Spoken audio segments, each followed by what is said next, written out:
أعوذ بالله من الشيطان الرجيم بسم الله الرحمن الرحيم الحمد لله رب العالمين وبه نستعين والصلاة والسلام على أشرف الأنبياء والمرسلين سيدنا ونبينا بالقاسم محمد وعلى عترة الطيبين الطاهرين المعصومين اللهم صل على محمد وآل محمد وعجل فرجهم أما بعد السلام عليكم ورحمة الله وبركاته. Welcome to our series of Dua Bringing It Home. We are doing this series in honor of Imam Ali Zainul Abidin alayhi salam, whose Shahada we will be commemorating in a few days' time, inshallah. And we are looking specifically at Dua Makarimul Akhlaq and just the first stance of it. We started yesterday saying how the dua not only starts and finishes with salawat, but has salawat in between. And we are looking at the first stance, which is sandwiched between the two salawats. So the first line after the salawat is وَبَلِّغْ بِإِيمَانِ أَكْمَلَ الْإِيمَانِ, and cause my faith to reach the most complete of faith. I want to spend today's talk looking at what faith is. So faith has many levels and it can be increased or decreased. In fact, in the Holy Quran, in Surah Anfal, Surah number 8, verse 2, we have أعوذ بالله من الشيطان الرجيم وإذا تليت عليهم آياته زادتهم إيمانا. And when his signs are recited to them, they increase their faith. So it shows that faith is something that has different levels. It moves up and down. It can be increased or decreased. A lot of people think that faith and belief is the same thing, but there's not. There's a difference between belief and faith. Belief is the first step, which actually comes into effect after knowledge. So to bring belief into my heart, I need to have knowledge. It comes through knowledge, acquiring knowledge. And then faith is when I put that belief that I got from knowledge into action. So if I give you an example here, it might make it a little bit more clearer. For example, I'm standing at Niagara Falls and I see a man pushing a wheelbarrow on a tightrope over Niagara Falls. He goes from one end of Niagara Falls to the other end of Niagara Falls, pushing this wheelbarrow on a tightrope. And when he comes to the other end, when he comes to my end, he comes off and he says, Did you see that I pushed the wheelbarrow over the Niagara Falls on that tightrope?" And I say, yeah, I did. That was amazing. And he says, "Do you believe I can do it?" And I said, "Yes, of course you can. I saw you doing it."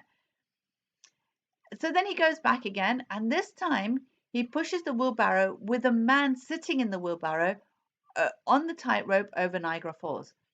And when he comes off at my end, he says to me, "Do you believe that I can push a man on a wheelbarrow on a tightrope over Niagara Falls?" And I say, "Yeah, of course I believe it because I saw you doing it."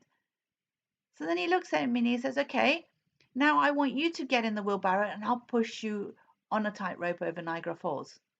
And I'll be like, "Yeah, I know. But hang on a minute. You saw me you doing it. You believe that I can do it. Why would you not then sit in the wheelbarrow as I pushed you on the tightrope over Niagara Falls?" Just seeing is not enough. I need to have more knowledge. The more knowledge I have, the more belief I will have. My belief will increase, and therefore my faith will increase. So if I have knowledge of the competency of this man, I saw it, but I know it's more than a one-off. I know it's more than luck. I actually know that this man is very, very competent and he knows what he's doing. I have knowledge of the statistics of whether it's possible to do this or not. I have knowledge of science. And as my knowledge increases, my belief increases. And as my belief increases, then my faith increases. And therefore, it is more likely then that I will agree to sit in the wheelbarrow for the man to push me across on a tightrope over Niagara Falls. So I need to increase my knowledge in order to increase my belief, and therefore then my faith will increase, which will be putting my belief into action. So without knowledge, I cannot have faith.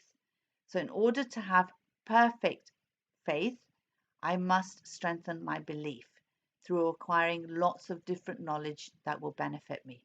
How do I bring this home? I need to look at what I need to acquire of knowledge, and how important it is to acquire knowledge. And in order to realize the importance of acquiring knowledge, I've looked at some of the hadith from the Holy Prophet sallallahu alaihi wasallam, where he says, for example, a little knowledge is better than a lot of worship. In fact, we have other hadiths which talk about how an hour spent by a knowledgeable person lying in his bed thinking about his deeds is better than 70 years spent by a worshipper performing acts of worship. 1 hour of gaining knowledge or discussing knowledge is better than 70 years of worship. All of this is to understand that if I have knowledge, then my worship will be much more deeper worship, because from knowledge my belief will increase, and therefore my faith, which is putting my belief into action by worshipping Allah, will be much, much greater. It will not be a tick box exercise. It will not be just a ritualistic worship, but it will be a worship based on knowledge.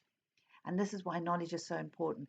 Seeking knowledge is an obligation on every Muslim. Indeed, Allah loves those who strive in their quest for knowledge.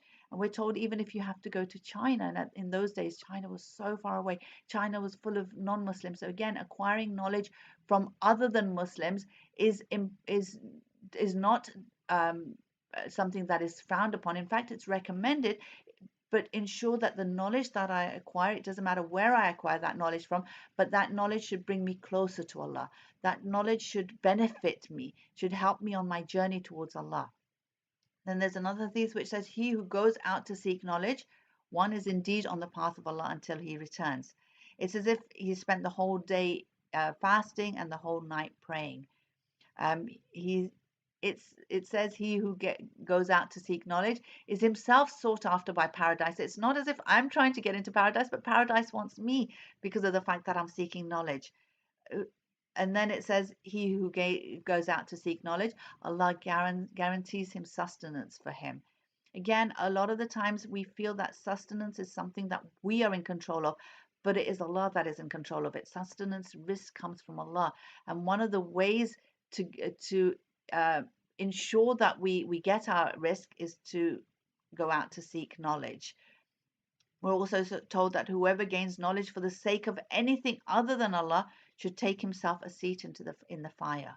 So it's important to recognize that the knowledge that I gain should be for the pleasure of Allah, should help me, should benefit me in order to bring me closer to Allah. It should help me move on my spiritual journey towards Allah, towards my potential, towards my perfection, towards paradise.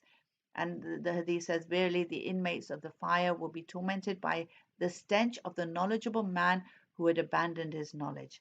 And there's another hadith which says, anyone granted knowledge by Allah but who suppresses it in spite of knowing it will meet Allah on the day of resurrection bridled with rain of fire. So if I have knowledge, I need to act on it. I need to make sure that it's benefiting me. I need to make sure that it's benefiting others. I need to make sure that I'm using it in the right way. I mustn't abandon it. I mustn't suppress it. I mustn't abuse the knowledge that God has kindly given to me, allowed me to gain this knowledge. Again, I would not gain this knowledge if it wasn't the tawfiq that was given to me by Allah.